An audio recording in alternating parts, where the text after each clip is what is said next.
Coming up today, U.S. Defense Secretary Ashton Carter is about to hold talks with his South Korean counterpart Han Min-gu in Seoul.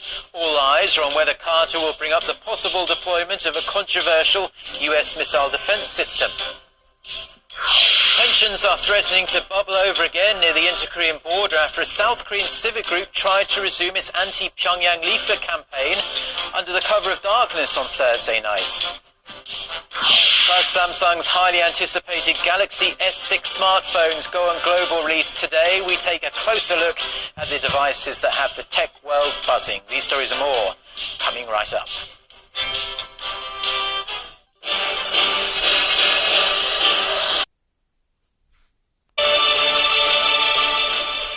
Hello, it's noon on Friday the 10th of April. You're tuned in to our midday newscast here on Arirang TV. Thanks ever so much for joining us.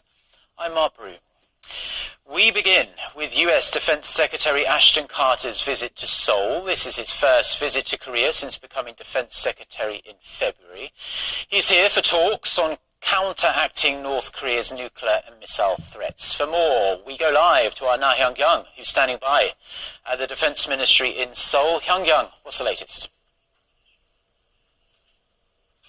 Well, Mark, in about 20 minutes' time, U.S. Defense Secretary Ashton Carter will walk into this very building to meet with his South Korean counterpart, Han Min-gu. The two leaders will talk about coordination against North Korean provocations and threats. Now, Carter came to South Korea yesterday after making a stop in Japan.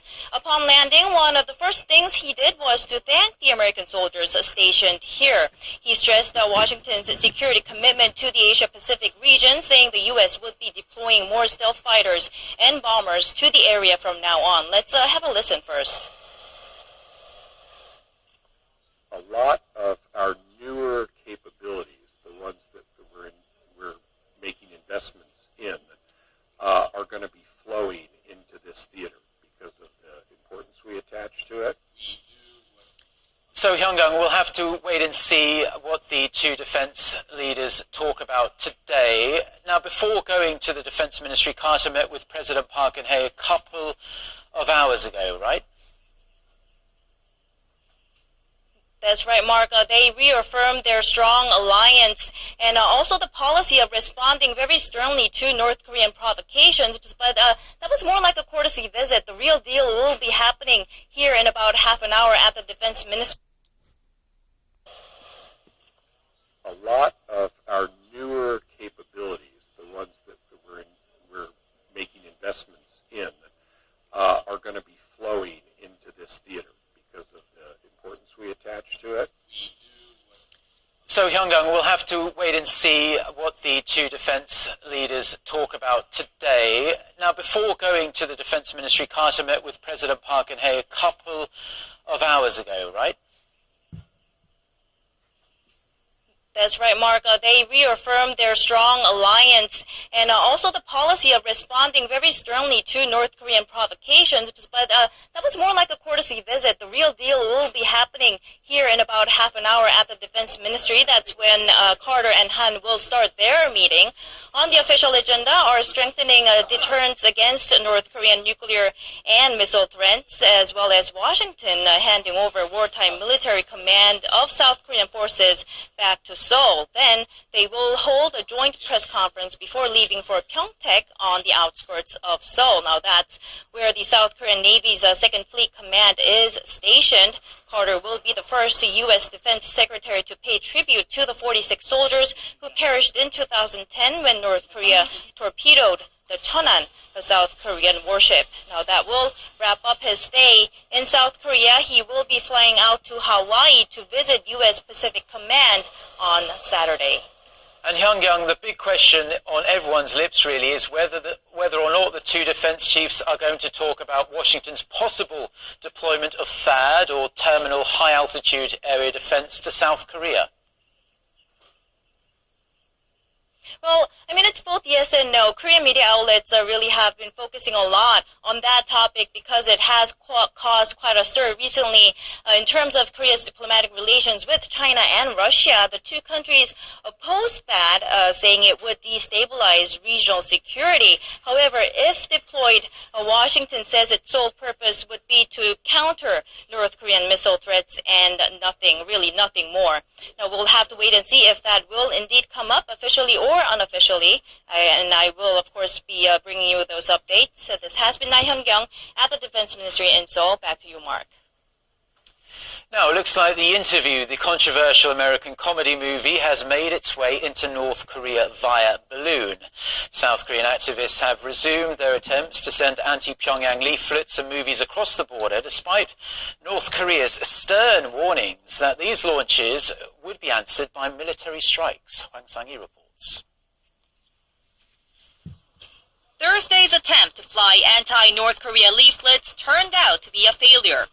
Police stopped the South Korean civic group from sending 300,000 leaflets and 100,000 copies of the movie The Interview, a black comedy that depicts an assassination attempt on North Korean leader Kim Jong-un. We wouldn't fly the leaflets if Kim Jong-un apologized or showed remorse for the torpedo attack on the South Korean warship Cheonan. This group, led by North Korean defector turned activist Park Sang-hak, called off a planned leaflet launch last month amid concerns over public safety. 2 weeks later, with no apology from North Korea materializing, he's decided the launches must continue. However, another civic group beat him to it and successfully launched anti-Pyongyang leaflets and DVDs of The Interview last Saturday. South Korea's Unification Ministry said Friday there have been no changes to its position on the controversial activity. The government will resolve the issue of the leaflet launches with a balanced position on guaranteeing the basic rights of the people and protecting the residents in the border region. North Korea fired machine guns at air balloons launched by South Korean activists in October last year. The regime has consistently warned that future launches from the south would be answered in the same way. But with the balloon activists vowing to continue their launches until North Korea guarantees freedom of press among other demands, tensions on the border are expected to flare up again. Hwang Sang-hee, Arirang News.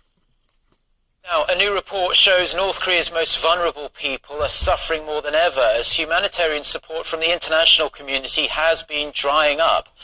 The United Nations report released on Thursday says aid funding to North Korea was less than $50 million last year. That's about 80% less than the North received from UN agencies in 2004. The report adds that 70% of the population is classified as food insecure, and a quarter of them have no access to basic medical treatment. International aid has dwindled amid Pyongyang's increased restrictions on humanitarian workers and rising fears over the regime's nuclear ambitions. North Korea held its first major parliamentary meeting of the year on Thursday. The session was not attended by leader Kim Jong-un, but a number of decisions were ratified. Good news to all tech heads and Galaxy loyalists who have been counting down to the release of Samsung's flagship smartphone. The Galaxy S6 hit shelves tomorrow, and Samsung says it offers chic design features and new mobile payment system that will create new value for its customers. Connie Kim files us this report. Samsung Electronics' highly anticipated pair of Galaxy S6 smartphones is aiming to lure consumers with sleek features and new value when it hits shelves in more than 20 countries on Friday. Shin Jong-gyun, the head of Samsung Electronics' mobile division, said that new value refers to the device's wireless charging feature and the mobile payment system, Samsung Pay, which he says will create a completely new culture. The Korean tech giant smartphone also features a chic design. The S6 has an all-metal and glass body, while the Galaxy S6 Edge takes it up a notch with a screen that bends over the edge of the device. For design-conscious consumers, Samsung also discarded its removable battery for a more sleek design. Market watchers expect the new Galaxy S6